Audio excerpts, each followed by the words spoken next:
खिड़की के पास खड़ी मीना सोच रही थी, भाई दूज आने वाली है, पर इस बार ना तो माँ ने फ़ोन करके भैया के आने की बात कही और ना ही मुझे आने को बोला।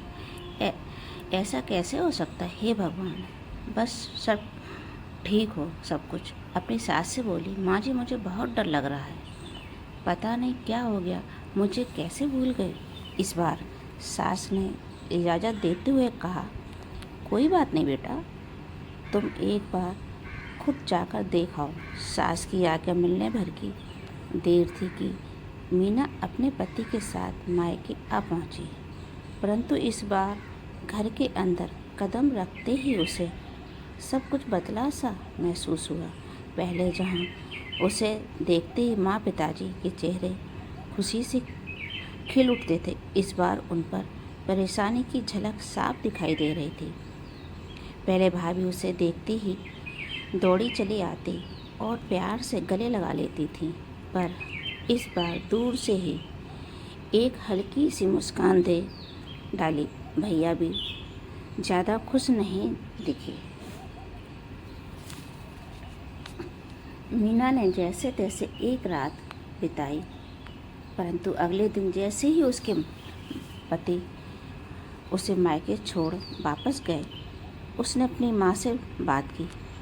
तब उन्होंने बताया, इस बार कोरोना के चलते भैया का काम बिल्कुल बंद हो गया, ऊपर से समस्याएं, बस इसी वजह से तेरे भैया को तेरे घर भी न भेज सकी।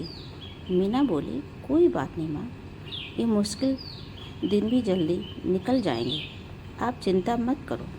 शाम को भैया भाभी आपस में बात कर रहे थे, जो मीना ने सुन ली। भैया बोल रहे थे, पहले ही घर चलाना इतना मुश्किल हो रहा था, ऊपर से बेटे की कॉलेज की फीस, परसों भाई दूज है, मीना को भी कुछ देना पड़ेगा।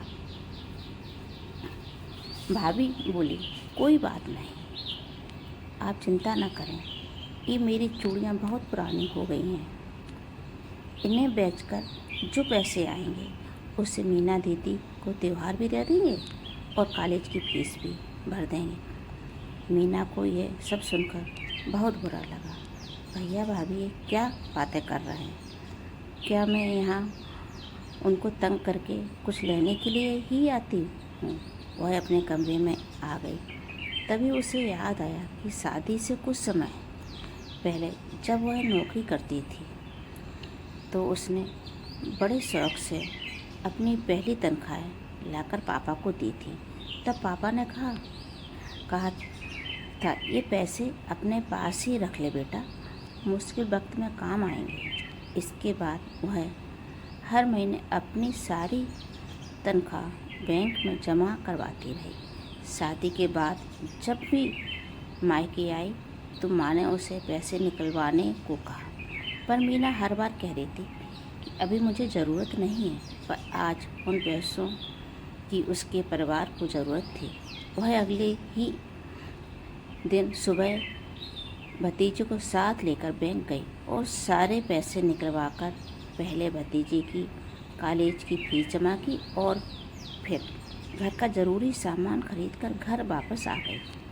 अगले दिन जब भैया का टीका किया तो भैया ने भरी आंखों से उसके हाथ 100 का नोट रखा। मीना मना करने लगी तो भैया बोले, ये तो शगुन है पगली, मना मत करना।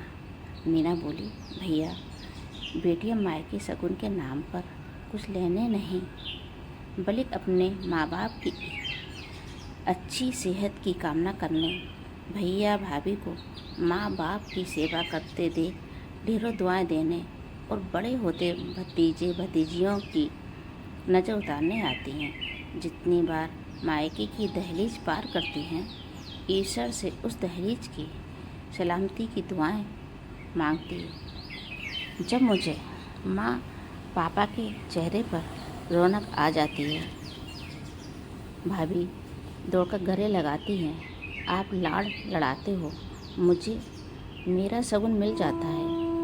अगले दिन मीना ने मायके से विदा लेकर ससुराल जाने के लिए जैसे ही दहलीज के पार कदम रखा कि भैया का फ़ोन बज उठा।